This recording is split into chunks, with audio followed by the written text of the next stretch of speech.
Boa tarde a todos. Vamos dar continuidade ao nosso simpósio. Nós estamos no horário, 2h32. Eu queria agradecer a presença de vocês. Eu sou Clara Wexler e vou moderar essa mesa que me parece excelente, com os participantes especiais. Então, nós vamos falar sobre a válvula aórtica. A válvula aórtica, todos nós sabemos que aqui no Brasil é a segunda grande válvula cometida na doença reumática, coisa que praticamente não existe nos Estados Unidos e na Europa. E aqui, infelizmente, nós temos a insuficiência aórtica reumática e a insuficiência aórtica congênita bicúspide, né? A válvula aórtica não tem cúspide, tem válvulas, então bivalvular, como agora chamamos. E a etiologia, então, bicúspide ou bivalvular, aortas dilatadas, doença de Marfan, são causas de insuficiência aórtica. E nosso predomínio aqui, obviamente, é a doença reumática.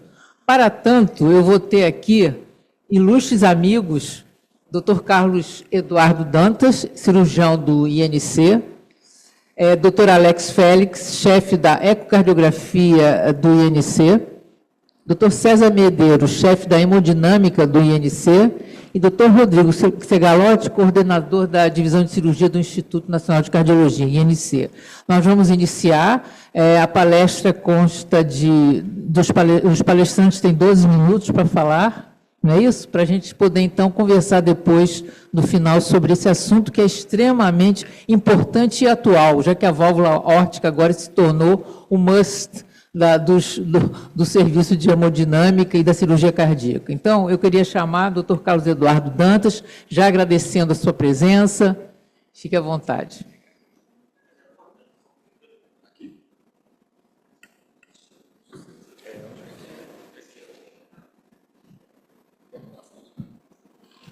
Ele quer tirar uma foto. Pode ser para cá.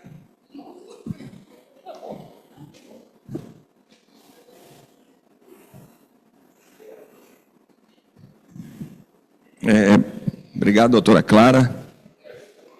Alô? Obrigado, doutora Clara. Mais uma vez agradecer à comissão pela oportunidade, pelo tema. É um tema que eu gosto muito de falar, que me interessa muito. Vamos lá. Bom, o tema proposto é o reparo da válvula, se existe um espaço, né, qual é a vantagem, como indicar. Vamos lá. Sem conflito de interesse nessa apresentação. E, bom, eu começo a falar sobre o reparo, tentando responder a pergunta, qual a vantagem, né? Vantagem, para mim, no meu ponto de vista, fica muito clara, né? Dá para a gente responder isso rápido. O que a gente prefere, o que qualquer paciente, eu acho, qualquer ser humano prefere dentro de si mesmo, né? Uma estrutura com a qual ele nasceu com ela, ou uma prótese? Né? Essa eu acho que é a grande pergunta e a resposta vai estar em cima disso. A gente vai, talvez, chegar nessa resposta. Então, aqui, a gente tem as diversas técnicas e possibilidades do tratamento da válvula sem envolver a sua excisão, sem envolver a sua retirada, o explante dessa estrutura tão delicada e tão difícil de manejar. Aqui são duas cirurgias onde a aorta está envolvida, e aqui são as cirurgias do reparo isolado. Enquanto que do outro lado são as opções disponíveis aí no mercado para quando essas soluções aqui não podem ser aplicadas.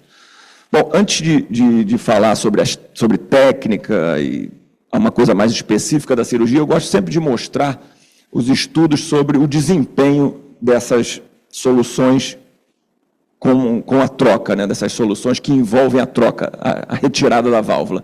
Esse é um estudo eu achei bastante interessante, porque ilustra bem o peso, o preço que a gente paga, o que o paciente paga, né, o ser humano paga, quando ele precisa trocar a válvula. Essa é uma meta-análise de uma avaliação de outros estudos, lógico, né, do paciente que coloca uma prótese mecânica, né, e exatamente aqui, né, e aqui é onde a gente precisa observar, que são os pacientes mais jovens, né? E o índice de complicações relacionadas a ter uma prótese mecânica, no caso aqui desse estudo, né? E aqui falando da expectativa de vida de um paciente de 35 anos, mostrando uma expectativa de vida aí de provavelmente mais 50 anos, não estou vendo direito aqui, uma expectativa com 25 anos aqui o paciente, chegando a uma expectativa de por volta de 50 anos, quando ele coloca uma válvula mecânica, essa expectativa de vida cai em torno de 20 anos. Né? Ele passa a ter uma expectativa de entre 30 e 20 anos, ou seja, aqui era 50, aqui cai 20 anos. Talvez por conta de tudo isso aqui que vem, a gente consegue ilustrar. Um índice altíssimo de complicações, como tromboembolismo, hemorragia, complicações relacionadas à prótese. Da mesma forma, outro estudo, outra meta-análise, comparando a sobrevida, né, a qualidade de vida, a longevidade do paciente que coloca a válvula biológica. Da mesma forma, expectativa de vida, né, aqui a sigla é em inglês, um paciente próximo aqui. É importante a gente frisar que, é claro que o paciente mais velho, a expectativa de vida cai e também vai se aproximar a expectativa de vida do paciente com a prótese. Portanto, eu acho que isso é importante a gente frisar sempre o paciente mais jovem, né, que é o paciente que tem a expectativa de vida maior e a gente tem que buscar, como médico, oferecer essa expectativa de vida, apesar dele ter tido uma doença, oferecer uma expectativa de vida semelhante à expectativa esperada, caso ele não tivesse a doença. Então, daqui da mesma forma, mostra uma expectativa de vida superior, entre 35 e 40 anos, por volta de 15, chegando a 18, enfim, é uma meta-análise, né? E quando você tem um implante da válvula, isso cai drasticamente pela metade, pelo menos, né? E aqui são outros gráficos em relação à sobrevida, aqui fala expectativa, sobrevida, os pacientes de 35 anos, vocês veem que, enfim, a sobrevida deles cai bastante, com 15 anos apenas de implante de prótese biológica. A gente está falando de 60% só dos pacientes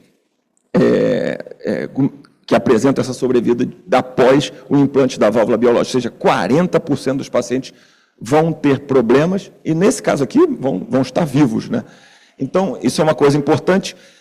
Esse é um estudo, aí eu já estou começando a tender a começar a jogar a análise ainda com números para já um tratamento específico. Esse é uma outra meta-análise, eu acho importante a gente sempre destacar que não é um estudo simples, é um conjunto de estudos que gera essa avaliação, é uma avaliação mais específica do paciente com síndrome de Marfan, que é oferecido o reparo da válvula e junto com o tratamento da aorta ascendente, ou seja, a gente entende como reparo porque a válvula é reinserida dentro do tubo e a válvula do paciente continua lá, é a válvula nativa dele.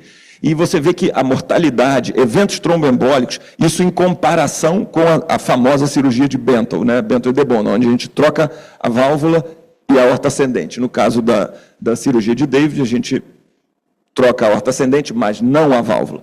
Então, essa meta-análise mostrou claramente superioridade em mortalidade, superioridade em eventos tromboembólicos, eventos hemorrágicos, endocardite, isso é muito importante ver, e reintervenção, aí sim a gente consegue ter vamos dizer, uma igualdade, né? Então, esses são os números, né? A gente tem que trabalhar com números, isso é importantíssimo, o doutor Marcelo frisou bem na palestra anterior.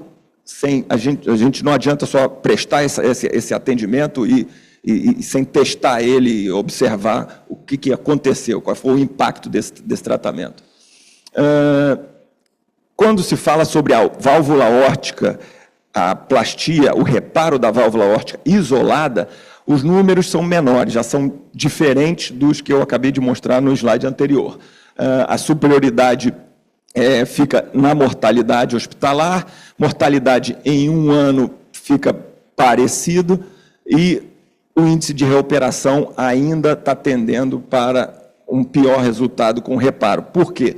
Porque, enfim, essa técnica do reparo isolado da válvula aórtica é uma técnica que ainda está em desenvolvimento, muito diferente do que eu havia mostrado aqui em relação à válvula mitral. A plástica da válvula mitral já é uma técnica consagrada, já é uma cirurgia consagrada com todas as possibilidades de tratamento, de técnica, porém a válvula aórtica ainda, vamos dizer assim, está engatinhando em relação ao reparo. O reparo da válvula aórtica ainda está jovem, poucos grupos investindo, né, nessa cirurgia, e a gente pode entender por quê. Depois eu volto nesse slide aqui.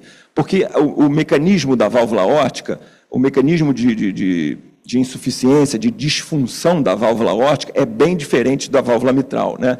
Envolve uma anatomia complexa e, tendo dito isso, a gente entende que a proposta para corrigir essa anatomia patológica se torna também complicada. Esse slide aqui é só para ilustrar que existiu e existe, obviamente, uma tentativa de fazer uma classificação semelhante à classificação da insuficiência aórtica, da insuficiência mitral, que é de acordo com o tipo de disfunção, assim como na mitral a gente chama de... isso foi uma classificação proposta por Gebrini, é um cirurgião que atua na Bélgica, qual eu tive o prazer de acompanhar durante um tempo. Ele propôs uma classificação semelhante à classificação da válvula mitral, de insuficiência, tipo 1, 2 e 3. O 1, mostrando aonde se observa o movimento normal da cúspide, o 2, o movimento excessivo da cúspide, falando aqui no prolapso, e o tipo 3, falando no movimento restrito da cúspide. Assim, da mesma forma como a classificação da válvula mitral. No tipo 1, você vê, não é um tipo 1 puro, né? Ele se subdivide ainda em 4 subdivisões, onde a gente tem que destacar o mecanismo de disfunção. Aqui, no caso, a dilatação somente da aorta ascendente, aqui onde há a dilatação da raiz e da aorta ascendente, aqui dilatando somente o anel e nas perfurações, onde estão englobados a endocardite e outras doenças. No movimento excessivo da cúspide, o prolapso, aqui se destaca essas doenças degenerativas, síndrome de Marfan, Loeys-Dietz e outras doenças do colágeno, né? E na classificação do tipo 3, as doenças reumáticas, como a doutora Clara falou, enfim, outras doenças que deixam doenças congênitas, onde o estresse de fluxo torna a válvula dura, restrita, e esse sim é o tamanho... É o subgrupo onde fica realmente mais difícil a gente desempenhar a plástica. Esse é um diagrama que ilustra a dificuldade, porque por onde todos nós passamos, né, onde a gente tem que entender o mecanismo de disfunção. Primeiro, a gente tem que entender a fisiologia, e a fisiologia da válvula aórtica, assim como da mitral, né, tem as relações com as quais ela interage, né? E todas essas medidas são medidas de interesse e devem ser anotadas pelo cirurgião para a gente conseguir restaurar essa fisiologia. Aqui só em relação à altura, né? A gente tem a altura geométrica, a altura da coaptação, que é o quanto a válvula está coaptando, e a altura efetiva da coaptação, que é desde o ponto até o anel. Fora o diâmetro da via de saída do VE, a junção sinotubular e também esse diâmetro dos seios. Isso tudo se relaciona, são vários pontos que todos têm que ser medidos, todos têm que ser analisados e todos têm que ser planejados para restituir a função normal. Bom, dito isso, a gente pode colocar esse slide, que ilustra bem o que esse grupo belga começou a estudar, que é um dos grupos pioneiros no reparo da válvula, que mostra que, tendo esse passo a passo a seguir, a análise da válvula, a análise da disfunção, a proposta da cirurgia e a execução com isso tudo já planejado na cabeça, o estudo mostrou excelentes resultados em termos de mortalidade, né? Mortalidade global, próxima a 90%, você vê em 10 anos. Em 10 anos. Esse estudo, infelizmente, internacional, a diferença a necessidade de reoperação e reintervenção, necessidade de troca da válvula ou reintervenção, também próximo de 90%, ou seja, esse é o que a gente tem que mirar, né? É o que a gente tem que ter como alvo para atingir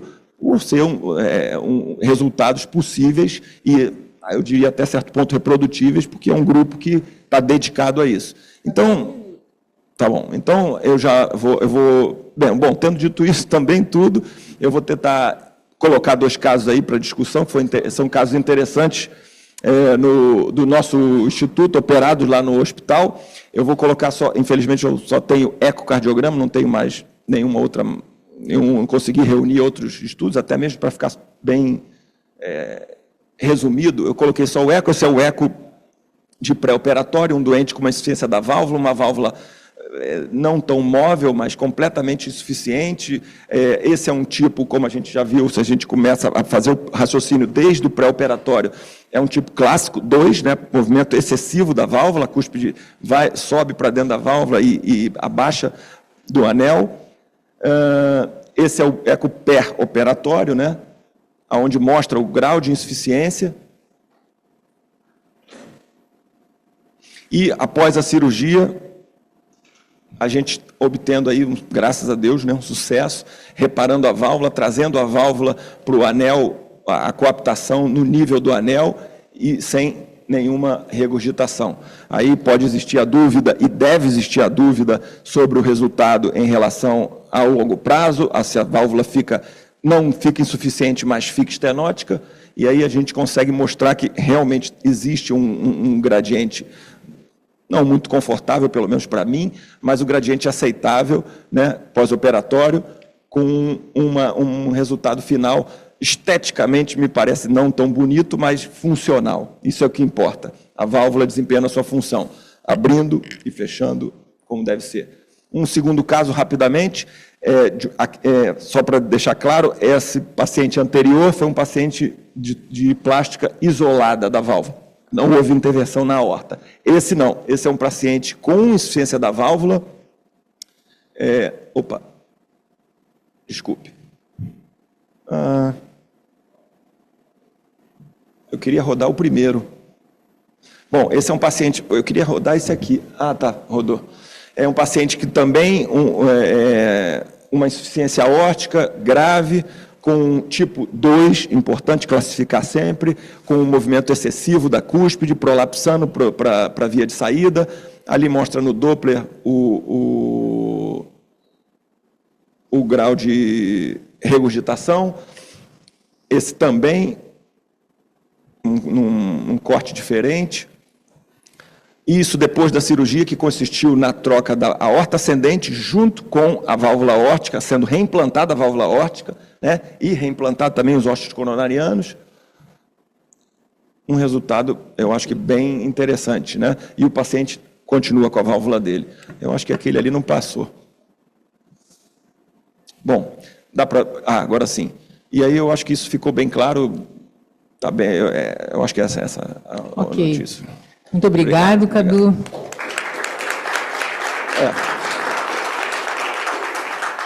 Desculpa, esse era o gradiente.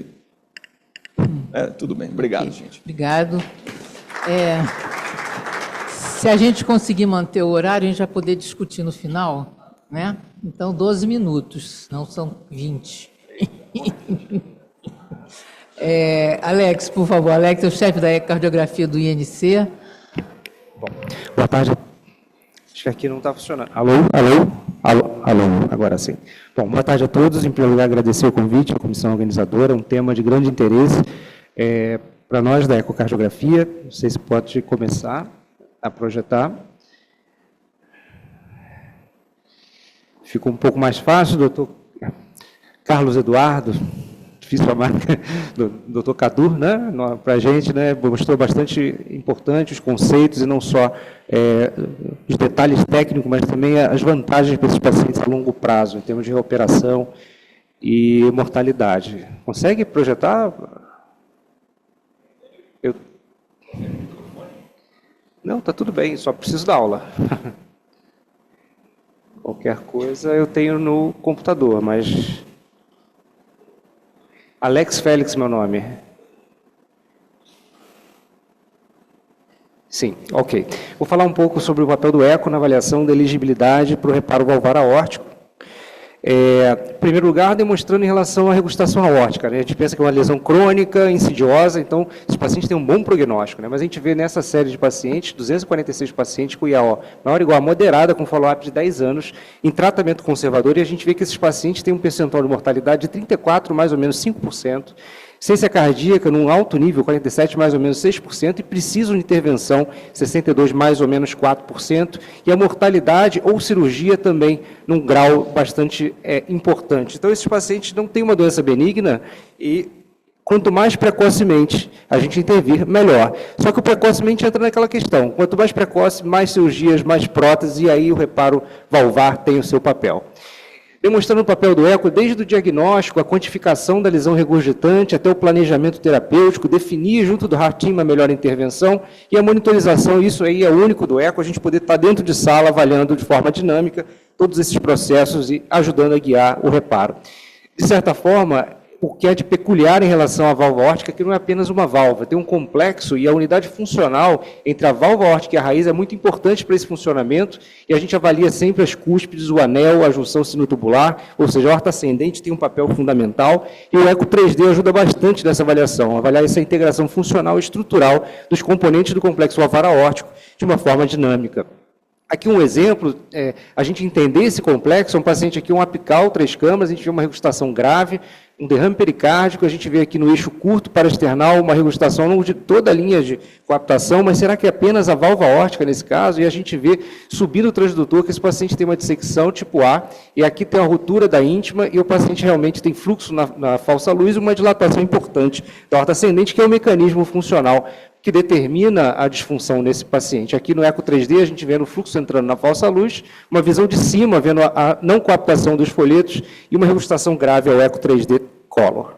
E o que é importante, o eco 3D e o eco em geral permitem a gente avaliar bem a anatomia, se a válvula é tricúspide, se é uma bicúspide verdadeira, pura, quadricúspide, que é mais raro, uma bicúspide com uma RAF, localizar essa RAF.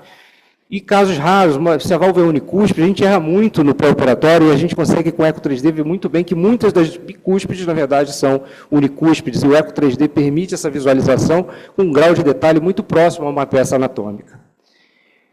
E, recentemente, essa publicação de 2021 demonstra justamente esse espectro anatômico das bicúspides, de uma fusão parcial, ou uma fusão com uma importante assimetria na orientação comissural, até as fusões com uma, na verdade, sem uma RAF, e aqui, quanto mais simétrico você tem a válvula bicúspide, mais fácil é o reparo. Então, essa definição anatômica é importante, inclusive, para avaliar a reparabilidade.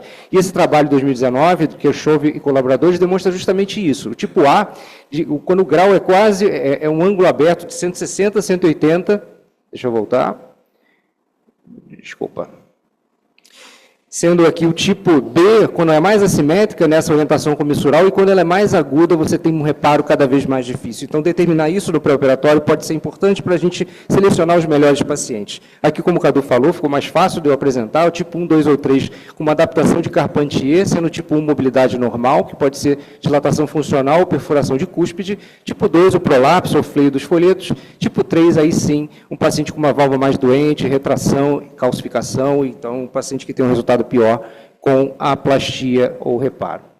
Aqui demonstrando com imagens ao eco, tipo 1, aqui uma dilatação do anel, com uma importante falha de coaptação, aqui um prolapso, bem visto ao eco 3D, e aqui o tipo 3, é um paciente com endocardite e destruição de folhetos, que sem dúvida não é um paciente para reparo. E aqui um caso, qual é o mecanismo? Né? Muitas vezes é difícil a gente ver no 2D, a gente vê aqui um folheto mais redundante, e aqui no eixo curto a gente vê uma coaptação entre o não coronariano e o esquerdo e o direito, em toda essa linha, e aqui a gente vê também essa falha de coaptação. Será que está prolapsando esse folheto? E a gente olhando aqui com mais detalhes, com o eco 3D, a gente vê que tem uma simetria entre os folhetos. Então, na verdade, não é um prolapso, você tem um folheto encurtado e esse paciente tem uma dificuldade maior para fazer o reparo. Você vê que o não coronariano tem 1,5, então não é um folheto que está redundante, atrapalhando essa coaptação. Você tem que ter isso em consideração e dar essas informações para orientar um reparo, às vezes, mais complexo. Então, alguns estudos demonstram justamente essa melhora da sobrevida desses pacientes e menos reintervenção. Esse é um estudo, experiência de Cornell, com 890 pacientes, que mostra que esses pacientes têm uma sobrevida muito melhor do que os pacientes que fazem cirurgia aórtica com troca valvar mecânica ou biológica. E esse é o CAVIAR, um estudo multicêntrico, que também demonstra isso, que a troca mecânica, esses pacientes, então, têm um prognóstico muito pior, uma mortalidade muito maior a longo prazo do que os pacientes que fazem o reparo. Lembrando, esse estudo coloca bem claramente isso, tipo 1, ou seja, mobilidade normal ou prolapso, eles têm um resultado, uma reparabilidade melhor do que o tipo 3, e a taxa de eventos e reoperação nos pacientes tipo 3 também é muito maior nessa evolução de 1.400 dias. Então, a gente tem que selecionar bem esses pacientes. Agora, a válvula bicúspide é uma contraindicação, é pior operar esses doentes, é aquilo que a gente colocou. A anatomia é importante, mas a gente tem estudos demonstrando que o resultado é muito similar nos pacientes com válvula bicúspide ou tricúspide, tanto em mortalidade quanto reoperação, e nesse ele ainda foi um pouco mais ousado e uniu as unicúspides, que às vezes são mais desafiadoras, e viram que não existe diferença significativa a longo prazo em operar esses doentes. Aqui a experiência do Tirone Davi, né, ele mostra um quarto de século de experiência, 371 pacientes, mortalidade intra-hospitalar de 1%, e o paciente quer dizer, livre de redu, de reoperação em 18 anos, de 94,8%. Sem dúvida, é uma cirurgia para a gente buscar num paciente mais jovem, como a gente já falou anteriormente. E o ideal é a dilatação da raiz com uma válvula tricúspide ou uma bicúspide mais simples, um prolapso de um folheto, já chama atenção, centros de maior expertise, quando a gente já tem mais prolapso de mais de um folheto, fenestrações, uma unicúspide, e o paciente ruim, que é o paciente com retração, calcificação, e aqui é isso, você tem que ver a qualidade do tecido, se tem calcificação, se o tecido é redundante, se tem tecido para você poder trabalhar nessa plastia. Sendo o melhor dos mundos, o tecido mais fino e redundante, sem calcificação, pior dos mundos, o tecido retraído, encurtado e calcificado. Então, é uma boa opção para pacientes jovens, com a doença de aorta associada. Na bicúspide, os reparos são satisfatórios, o resultado é bom. A gente evita uma prótese, necessidade de anticoagulação, reduz sangramento também como complicação e uma menor taxa de reintervenção em centros de maior... Isso aqui é que é importante. Tem que operar em centros que têm expertise e uma melhor qualidade de vida para esses pacientes. Nem todas as válvulas são candidatas a reparo, você aumenta o tempo de cirurgia desses pacientes. Então, escolher bem é fundamental para a gente ter um bom resultado, e o Eco 3D ajuda muito nessa avaliação, e eu vou mostrar alguns casos a seguir. Esse é um paciente com uma dissecção aórtica de Baker 1, ele tem aqui uma dilatação da raiz aórtica, uma regustação grave, a TC mostrando justamente essa dilatação aqui, muito importante, o flap intimal, e esse paciente, então, foi submetido a uma cirurgia de preservação da válvula aórtica, a cirurgia de David, você faz ali a colocação da prótese, preserva a válvula e reimplanta as coronárias, e o resultado foi espetacular. O paciente não tem regustação, não tem nenhuma estenose, abertura boa dos folhetos.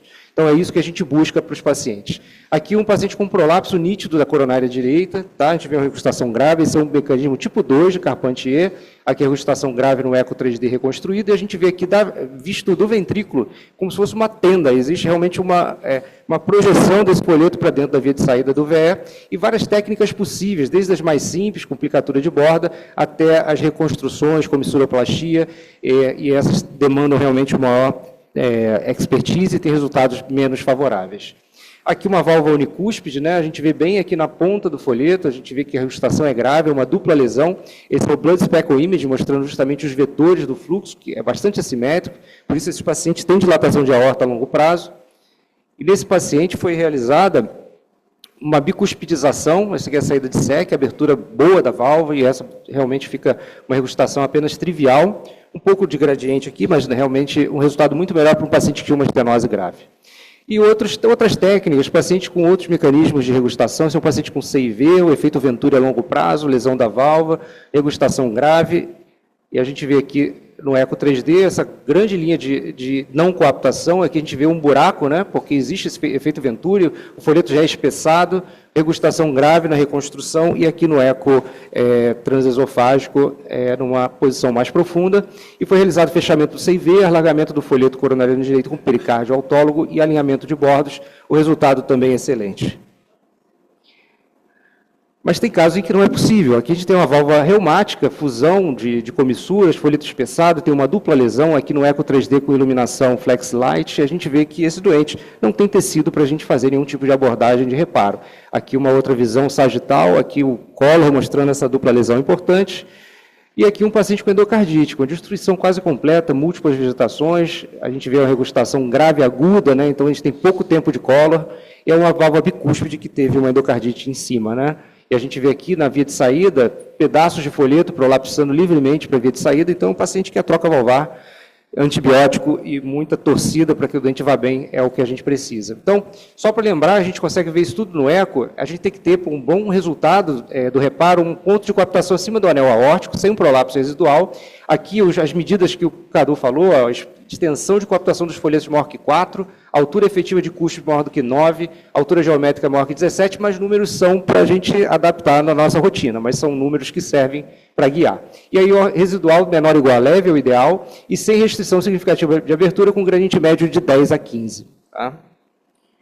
Então, para fechar, o Eco 3D possibilita a análise detalhada do complexo valvar aórtico, anatomia e função das estruturas e permite analisar o mecanismo fisiopatológico e da regurgitação aórtica. É importante ferramenta para o planejamento da melhor estratégia, se um reparo, ou se em alguns casos a gente tem que jogar a toalha e partir para a troca valvar realmente. E o uso também do Eco 3D durante os procedimentos, ele ajuda bastante para detalhar estruturas, detectar complicações e avaliar o resultado após a intervenção. Obrigado. Muito bom, muito bom.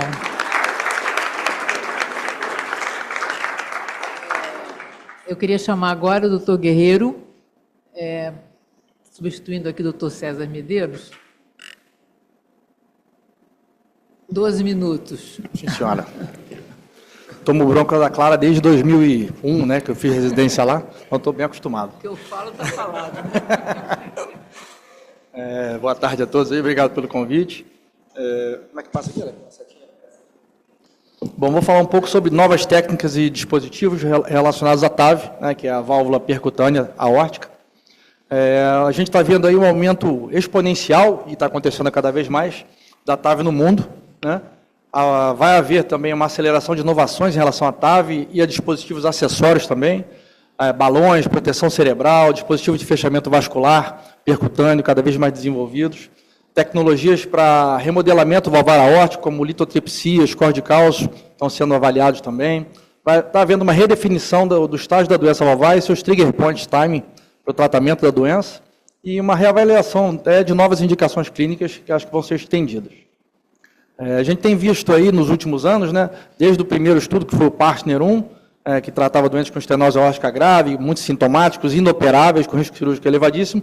Isso vem evoluindo de forma muito acelerada na última década, eu acho, com inúmeros estudos, evoluindo para o tratamento de doenças já para estenose aórtica moderada, com sintomas, enfim, não sei onde a gente vai chegar, se esse benefício vai acontecer, chegando até estenose aórtica moderada, poucos sintomas, ou até estenose aórtica leve. Esse é um futuro que a gente vai ter que ver o que vai acontecer ainda.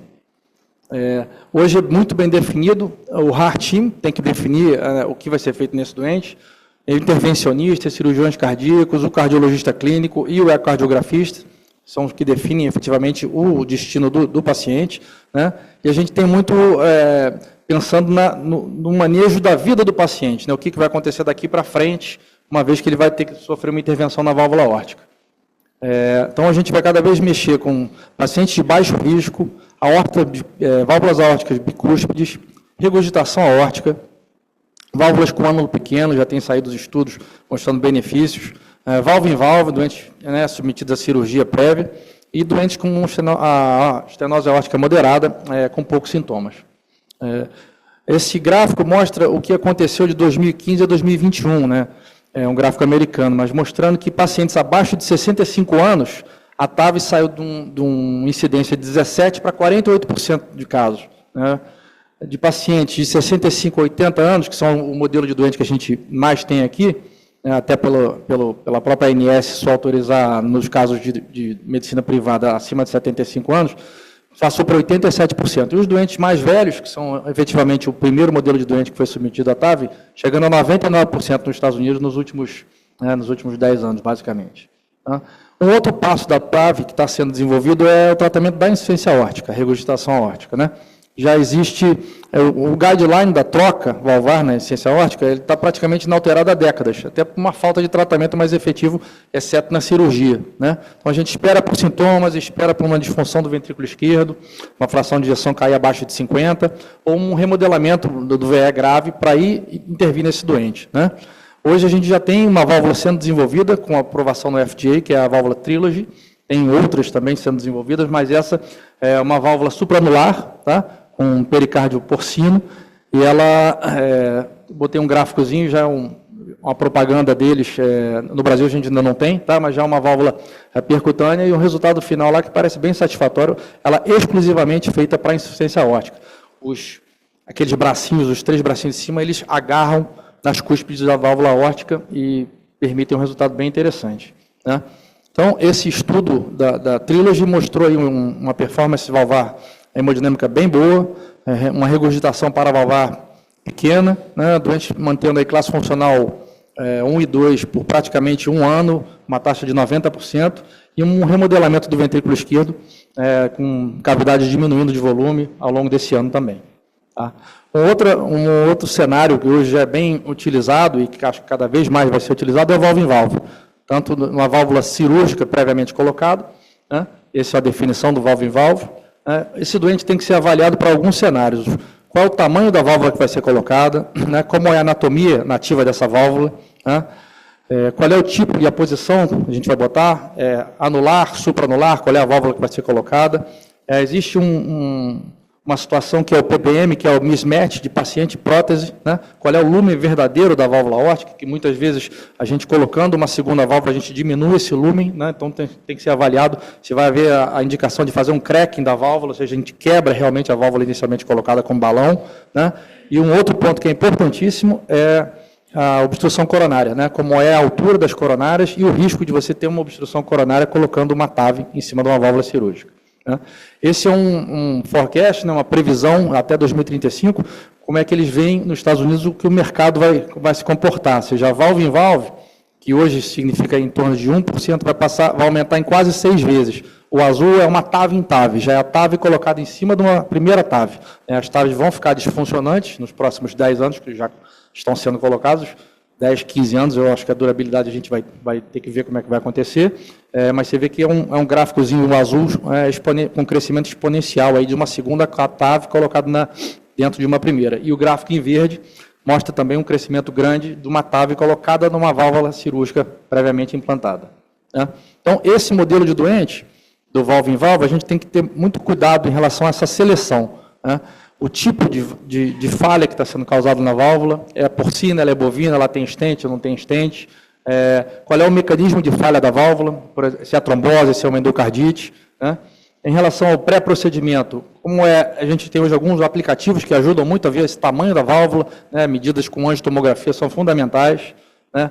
O risco de obstrução coronária, isso é muito importante, inclusive porque esses doentes são velhos e têm riscos e probabilidade de ter intervenção coronariana com stent, com angioplastia elevadíssimos, então a gente tem que deixar a coronária pérvia e acessível, né? E no procedimento em si, que tipo de válvula que a gente vai colocar? Como eu falei, intraanular, supraanular, né? O reacesso coronário tem que ser muito bem avaliado, e a gente tem alguns procedimentos que estão sendo desenvolvidos, que muitas vezes o principal deles chama-se basílica. Eu vou mostrar um pouquinho mais à frente. E também a gente pode colocar a válvula fazendo a proteção coronariana, já deixando um stent fechado dentro da coronária. Se por acaso houver qualquer risco de obstrução, a gente puxa o stent e libera ele no ósteo, minimizando aí o risco de uma oclusão coronária aguda. No caso da TAV em TAV, a gente tem 3 situações que a gente tem que ficar bem atentos. A primeira é a neo skirt, que é a saia, né?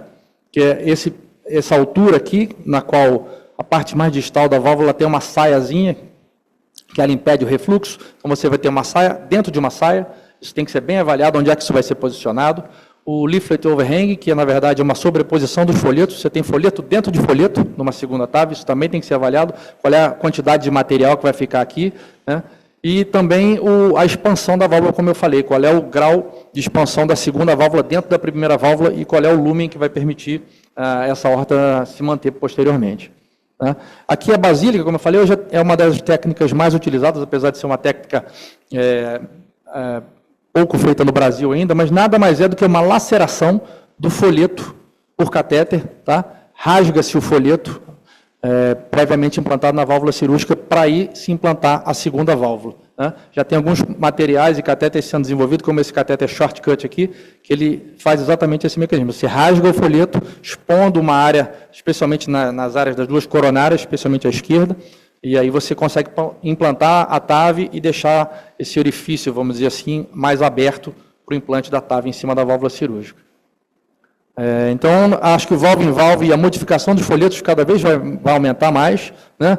A gente tem que sempre ficar atento ao acesso coronário, se existe a indicação de fraturar, como vai ficar essa saia, enfim. O segundo procedimento, seja o primeiro procedimento a TAV ou cirúrgico, muito provavelmente vai ser uma TAV, uma vez que essa válvula, a primeira válvula, fique disfuncionante. Então, o catéter e a válvula ideal, ela tem que ser durável, ter uma performance otimizada, né, ter mínima interferência com as estruturas adjacentes, principalmente as coronárias, ser simples, né, e confiável na sua liberação, baixa taxa de complicação e ter um perfil baixo, né? A gente sabe que a grande calcanhar de Aquiles da TAV são os acidentes vasculares, né, seja eles femorais ou na própria aorta, são aí quando há algum tipo de complicação realmente é bem séria.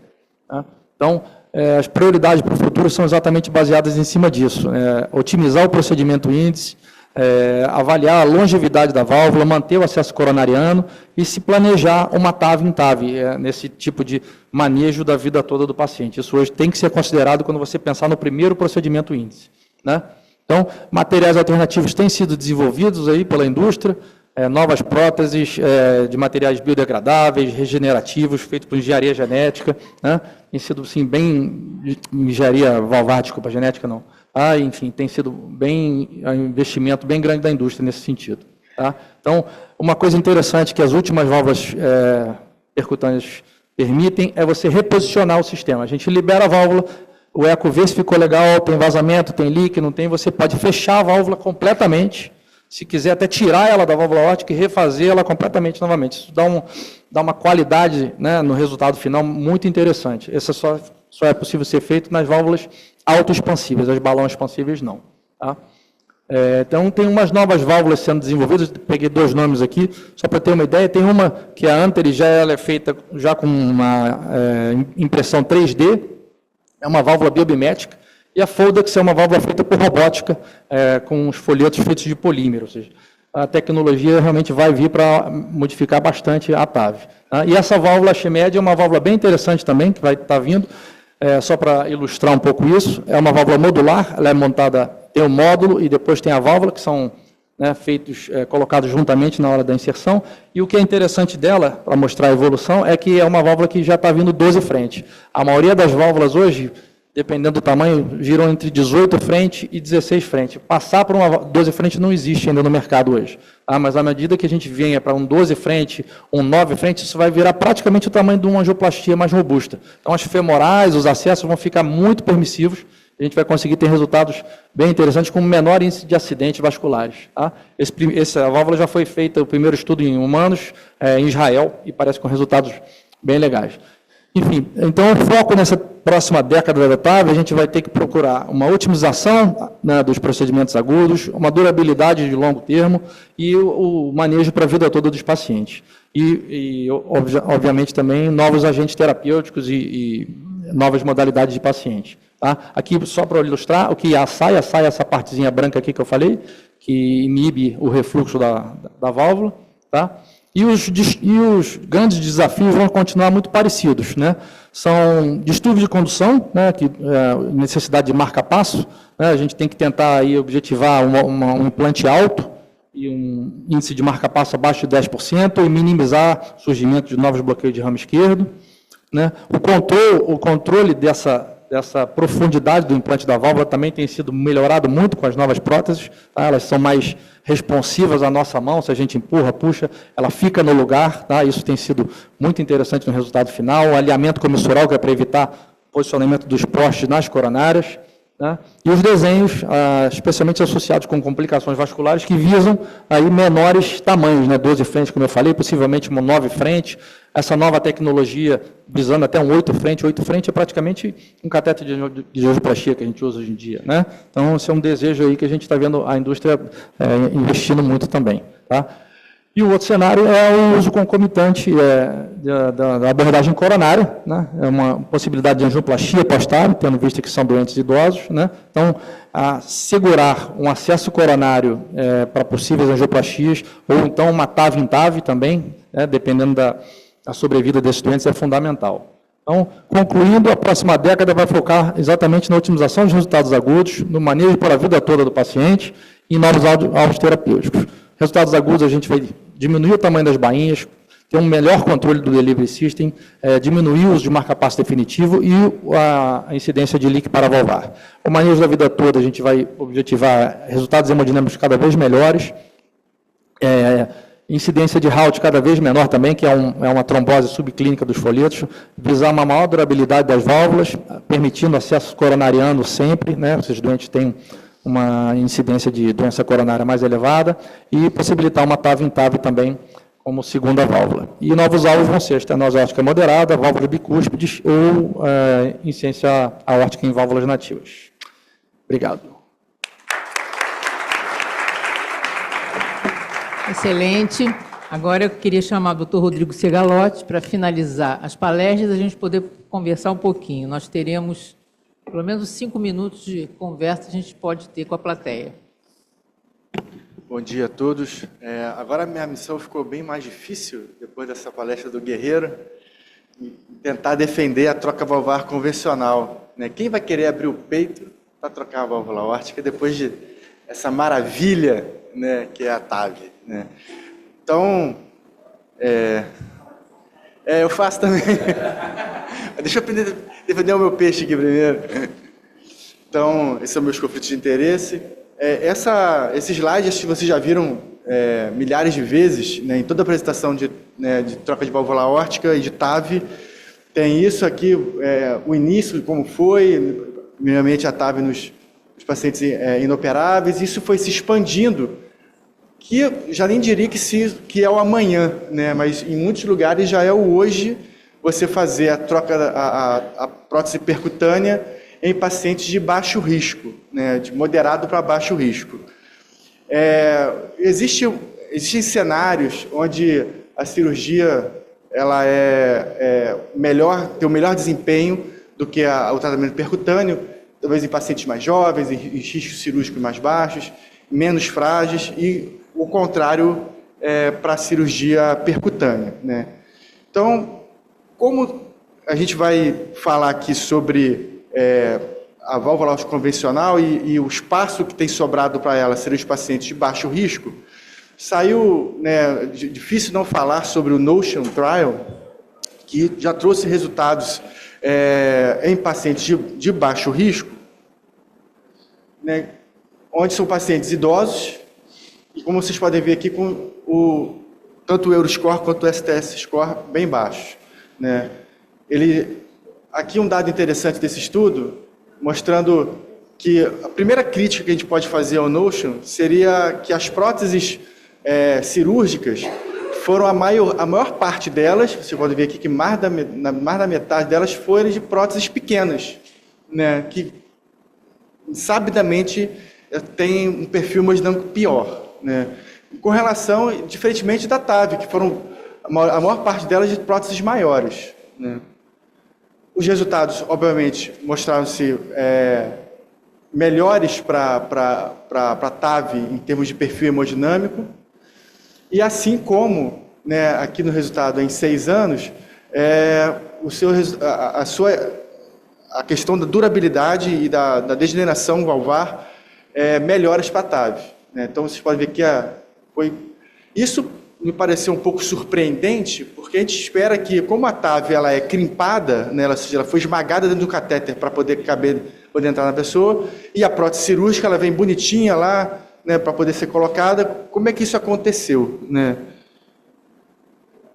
Aqui mostrando já, ano passado foi publicado no ESC o resultado de 10 anos, mortalidade semelhante, e mantendo-se a alteração da deterioração estrutural grave, pior para a cirurgia convencional. Bom, vamos falar um pouco sobre as próteses, para depois a gente voltar no Notion. Então, as próteses, elas são vários tipos, com vários tecidos diferentes. Então, as convencionais tem a Mitroflow, Crown, Trifecta, Epic, Perimalt. Estou falando dessas, porque essas foram utilizadas no Notion. Tem as próteses de nova geração, como a Spiris e Avalus, Mosaic. Elas são próteses que se dizem de mais longa duração do que as convencionais, que são de tecidos diferentes. A Epic, por exemplo, é de uma válvula porcina. Aqui as próteses sem sutura, né, que são a Percival S e a Intuit, são próteses que você você tira a válvula nativa e coloca a prótese sem você precisar dar ponto nela. São próteses de rápida liberação. E a prótese mecânica, aqui eu botei o exemplo da Onex, mas existem outras. Essa porque ela permite uma anticoagulação com NR entre 1,5 e 2. Bom, aqui uma microsimulação, uma meta-análise sobre as válvulas aórticas, interessante, que elas mostram que a válvula ela tem uma vida, né, com a pessoa. Então, vocês podem ver que depois de implante o paciente pode viver ou morrer, ele tem eventos que ele vai acabar, pode vir a sofrer, com uma deterioração da válvula, uma disfunção não estrutural, uma endocardite, um trombolismo ou uma trombose da válvula. Ele pode vir a sofrer uma reintervenção ou não, né? Então, porém, apesar disso, a sobrevida do paciente que recebe a válvula biológica é muito semelhante à população em geral. Aqui nesse banco de dados do STS, mostrando que a cirurgia da válvula biológica cresceu exponencialmente em detrimento da mecânica nos últimos anos. E que, apesar da expectativa da mortalidade esperada ter sido pior, ser pior com o passar dos anos, porque atualmente os pacientes estão mais idosos, mais graves, a mortalidade observada ela diminuiu, né? Ou seja, a cirurgia também evoluiu, a cirurgia melhorou com o passar dos anos.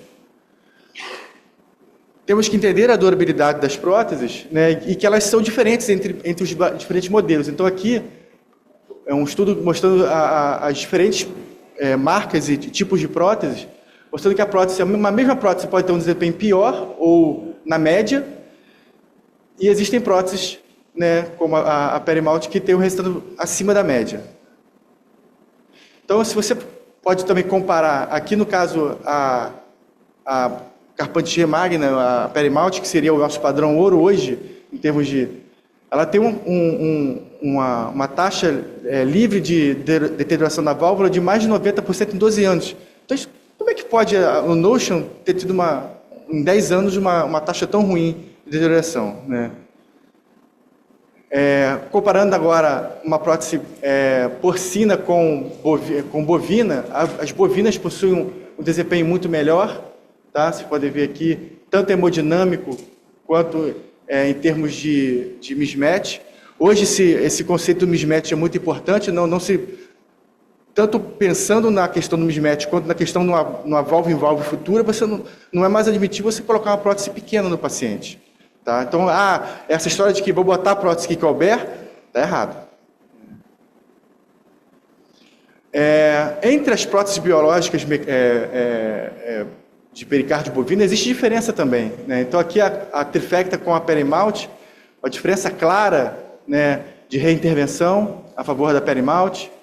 Né? Aqui, um estudo só sobre a deterioração da Trifecta, mostrando que a Trifecta foi pior tanto em jovens quanto na população em geral. E também com relação à reoperação, vocês podem ver.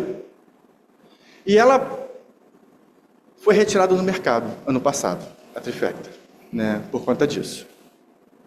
Então, se a gente voltar aqui ao Notion e entender que 1/4 das próteses utilizadas no Notion foi a Trifecta, né, e mais 10% foi utilizada uma prótese que também não seja a prótese ideal, e que a nossa melhor prótese, podemos dizer assim, foi usada só em 10% dos casos, eu acho que o Notion foi injusto com a cirurgia, né?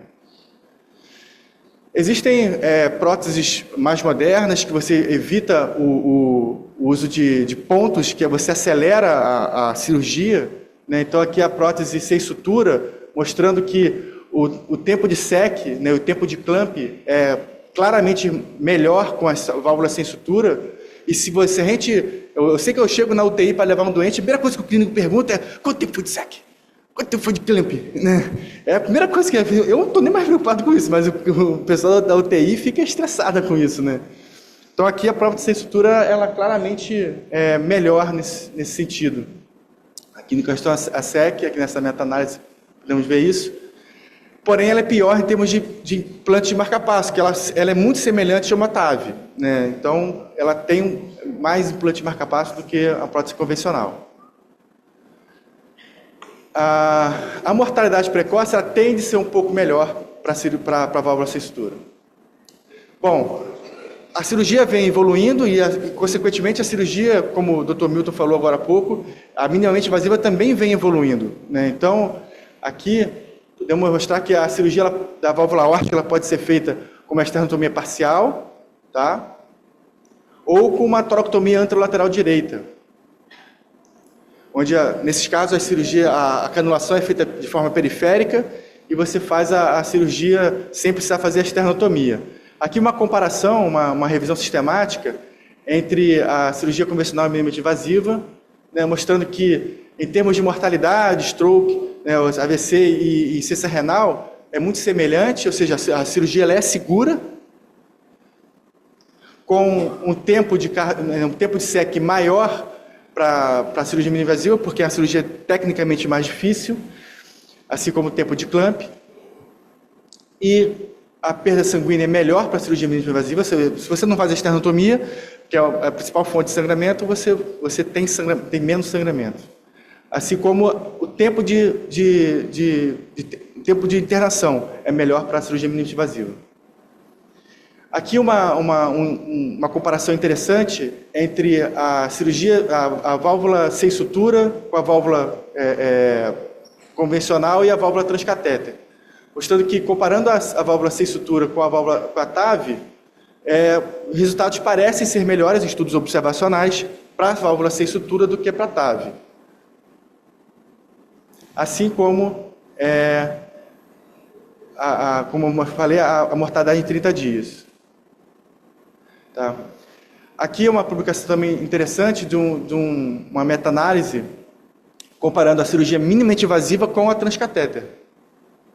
Foi publicada em outubro do ano passado, é um compilado de 12 estudos observacionais com mais de 5.000 pacientes, incluindo 6 estudos com score de propensão. Os resultados mostraram que a mortalidade em 30 dias é menor para a cirurgia minimamente invasiva, assim como a presença de líquido paravalvar em implante marcapasso e de insuficiência renal. Estou aqui só para ilustrar um caso clínico, né, que seria uma válvula sem sutura numa cirurgia minimamente invasiva, um paciente de 75 anos, talvez num perfil até para TAV, esse paciente. Hipertenso diabético, uma estenose aórtica grave, gradiente médio de 53, maré valvar de 0,56, Euroscore baixo, ou seja, perfil baixo de risco, um CAT normal. Aqui vocês podem ver a estenose aórtica grave dele, tá? A angiotomografia é importante, porque, como eu falei, a canulação é periférica, então temos que conhecer a femoral dele. E a tomografia era importante, porque quando a aorta está à esquerda, fica mais difícil, e aí talvez até te contraindique uma toracotomia anterolateral direita. Então você tem que fazer uma esternotomia parcial. Mas aqui a aorta totalmente favorável à direita do paciente. Então a gente fez aqui a Percival, né, a prótese sem sutura de rápido implante por toracotomia anterolateral direita. Essa é a visão pós-SEC, já com a aorta suturada e a cirurgia finalizada, já com dreno colocado. E aqui o eco pós-operatório mostrando um excelente resultado da prótese, com um gradiente aí parecido com uma TAV, né, de 8 milímetros. Então, essa é a incisão na sala, né, aqui, segundo pós-operatório dele já na enfermaria, no quarto, né, e aqui 6 meses de cirurgia. Obrigado.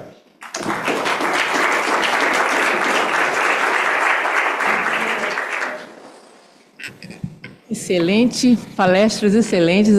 A gente tem 5 minutos no máximo de perguntas. Então, eu vou começar com uma pergunta ao Guerreiro. Qual é a história, no momento, da válvula bicúspide e TAV? Não está. Acho que Oi. É claro, é o calcanhar de Aquiles ainda, né? Acho que os resultados da cirurgia na válvula bicúspide são ainda, se não forem melhores, são chegando à equivalência, né? Sem dúvida é o procedimento mais vamos dizer assim, trabalhoso e difícil de se fazer. A válvula bicúspide a gente sempre considera como um caso diferente, mas os estudos, ao longo dos anos, esses últimos que saíram agora, inclusive, mostraram que estão começando a surgir resultados mais interessantes em válvulas bicúspides, mas ainda não é uma coisa sedimentada. Eu a meu ver, já tenho falado isso com o Rodrigo, eu acho que a TAV, de um modo geral, ela veio para melhorar, né?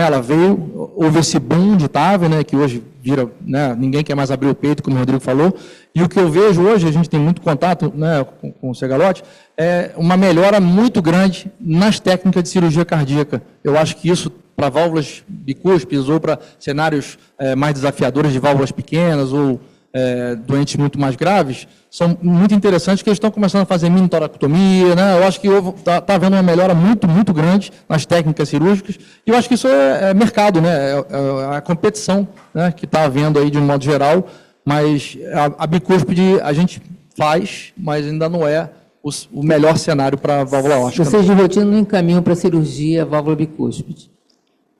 Não. Não? Não. Não, vocês fazem. Só se o Rodrigo, se o estudante for dele. Tá. Outra coisa que eu queria saber, Segalotti, você falou que não se coloca mais prótese pequena. Nesses pacientes pequenos, com índice de massa corpórea pequeno, que a gente sabe que aquela prótese vai levar a um mismatch, se alarga anel, como é que você se comporta em relação a pessoas pequenas, mulheres pequenas, com anel pequeno, com estenose aórtica importante, bota uma válvula além de 23, por se alarga anel, como é que você se comporta? Hoje em dia temos algumas opções, né? A primeira delas, eu acho que a gente saber qual realmente é o tamanho mínimo da prótese que a gente tem que colocar. Hoje em dia está muito fácil, existe um aplicativo, né? Um aplicativo de celular, chama-se Valve PPM, que você coloca lá a prótese que você vai colocar, você coloca a altura e o peso do paciente, né, ele te diz lá qual que é a menor prótese que você pode colocar, que você não vai ter, te diz qual é o gradiente médio que essa prótese vai te dar, tá? E você, por exemplo, eu já entro para cirurgia, sabe, tem que entrar uma 23 aqui, no mínimo tem que entrar uma 23, né? Ou tem que entrar uma 25. Se essa prótese não entrar, né, eu vou ter que alargar o anel, tá? Existem hoje técnicas melhores de alargamento de anel, né? As técnicas mais antigas de alargamento de anel permitiam um alargamento pequeno do anel, subia um número sei lá, eu vou tentar colocar uma 23 aqui, não coube, eu alargo para entrar 23. Né? Hoje em dia existe uma técnica chamada da Bow-Young, onde você faz a ampliação do anel, porque antes de botar uma 21, eu já coloquei uma 27. Né? Porque você amplia o anel para debaixo da coronária esquerda e todo não coronariano, e você você consegue ampliar bem o anel. Fica muito legal. Agora, a prótese sem sutura, por exemplo, ontem mesmo fizemos uma Percival no Hospital São Lucas, uma paciente de 80 quilos, 1,60 m, paciente gordinha, né? Já tinha sido medido no pré-operatório um anel de 20 milímetros, né? Ou seja, um anel pequeno, que iria entrar ali apertado uma 19, uma 21, ou talvez não entrasse a 21, então colocamos uma Percival pequena. Né? Colocamos uma Percival sem precisar largar, tá? Com um gradiente médio de 12, né? No intraoperatório. Então, assim, você tem opções, se você já sabe que o anel é pequeno, você pode escolher a prótese, né? Se você foi pego de surpresa, não esperava esse anel pequeno, meu anel é pequeno, você pode ampliar o anel, né? E já saber a prótese que você vai ter que entrar. Não existe mais e agora? Né? O que eu vou fazer? Isso não existe mais em cirurgia cardíaca. Com o que nós temos hoje de armamentário de exames, não tem mais como você chegar e falar, vou ver na hora o que eu vou fazer. Eu queria dizer que o nosso tempo encerrou. Eu já estou 2 avisos ali, a gente vai ter que parar por aqui. Eu agradeço muito a presença de vocês, mas infelizmente a gente vai ter que encerrar.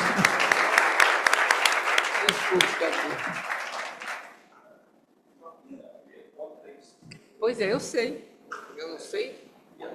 Você pula na cadeira quando a gente fala em alargamento de anel? Oi. E aí?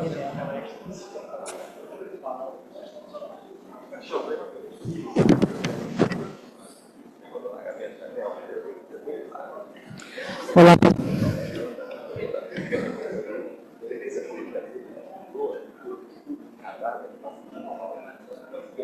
Olá, pessoal.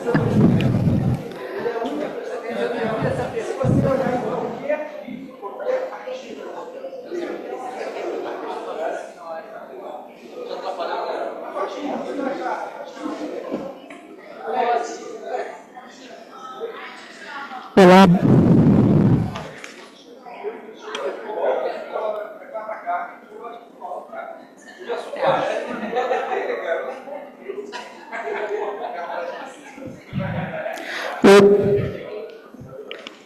Só esperar o pessoal da mesa anterior tirar a foto que a gente começa.